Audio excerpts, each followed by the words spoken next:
Welcome back. Gaza came under attack from the Israeli army again last night. The army said it was a retaliatory attack after shots were fired from Gaza towards Israeli homes in the southern city of Sderot. Meanwhile, the plight of Gazans continues to come under the spotlight. The daily grind of life goes on in a place that the UN warns is becoming unlivable. Naim runs the biggest plastic factory in the Palestinian territories, but put simply, the odds are against you in Gaza. His factory is only running at 50% capacity.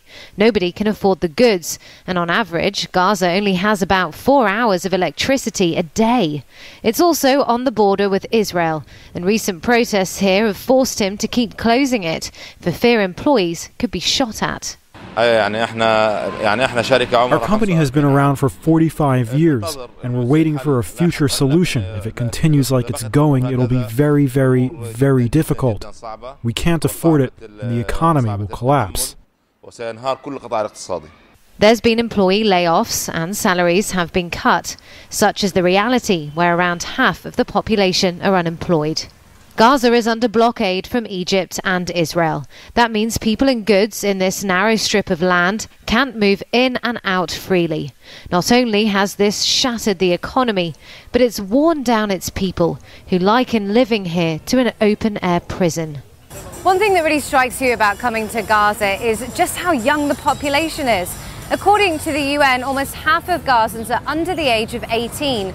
And if you're an 11-year-old child, you've already witnessed 3 wars, lived your entire life under blockade, and almost certainly never left this 25 by 7 mile strip of land. It's that bleak outlook for Gazans' next generation that's helped drive these recent mass protests. The numbers have dramatically dropped, but Hamas insists they'll continue and deny any pressure from Egypt to scale them back. But with the Muslim holy month of Ramadan beginning, many doubt the same numbers will return to the border while fasting. It's a time when families gather to break their fast at sundown. But with 80% of Gaza's 2 million population aid dependent, for mothers like Nuha, they just worry how they'll put food on the table. We only eat grains and rice. We can't afford meat, she tells me. If these protests have done anything, they've put the plight of Gazans back on the front pages. But there doesn't appear to be any political appetite for these protests to escalate. So as the media attention dies down, the daily grind of life goes on, in a place that the UN warns is becoming unlivable. United Nations